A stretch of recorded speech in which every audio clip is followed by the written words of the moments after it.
tell you about how do we measure sea level. Now I will explain to you the way. The short answer, NASA measures sea level around the globe using satellites. The Jason-3 satellite uses radio waves and other instruments to measure the height of the ocean surface, also known as sea level. It does this for the entire Earth every 10 days, studying how global sea level is changing over time. Rising sea level is one of the clearest signs of global warming. It's also one of the biggest problems that global warming is causing. So what causes sea level to rise? There are two main causes of sea level rise, and both are due to heat. Glaciers and ice sheets are large masses of ice that sit on the land. As our planet warms, the ice melts and flows into the ocean. More water in the oceans makes sea level higher. Secondly, water expands as it gets warmer. So warm water takes up more room in our oceans, making sea levels higher. These two things combined have raised sea level about 7 to 8 inches, which is 16 to 21 centimeters between those. Since 1900, that's a big problem for the millions of people who live in communities near the coast. Unfortunately, you can't just put a long ruler into the ocean to measure sea level rise. Sea level varies from place to place.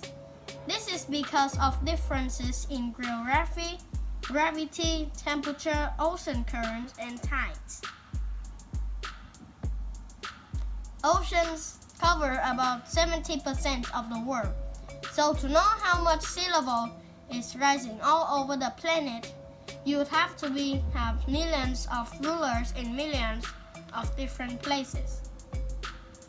It turns out the best way to measure changes in sea level is from space. Now is the big question. How do we measure sea level from space? Even if we can't measure sea level from land using a long ruler, which is possibly can't, then how can we measure from space? This concludes to the NASA's Jason-3 satellite. NASA's Jason-3 satellite carries an instrument called a radar altimeter. It uses radio waves instead of a ruler to measure distances. Here's how it works. Jason-3 bounces radio waves off the ocean surface. The satellites then time how long it takes for these signals to return. Scientists can use these measurements to calculate the distance between the satellite and the ocean surface in that particular location. Jason-3 orbits about 800 miles or 1,300 kilometers above Earth. Even from that far away, Jason-3 can measure the distance from itself to the ocean surface to within about 1 inch, about 3 centimeters.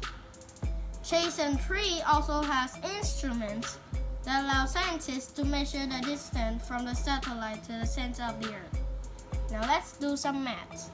Now, if we want to measure the distance from the ocean to the center, we will just take the distance from Jason-3 to the center minus the distance from Jason-3 to the ocean surface. By subtracting this, we can calculate the distance from the ocean surface to Earth's center. The satellite constantly zips over new portions of the planet. In about 10 days, it can measure ocean height over the entire Earth. Finding an average of all those measurements gives an average sea level. During the next 10 days, Jason-3 does it all over again, and again, year after year, by seeing how the average distance from the top of the ocean to the center of the earth increases over the time. We can measure how much and how quickly sea level is rising. So, thanks for listening. Goodbye.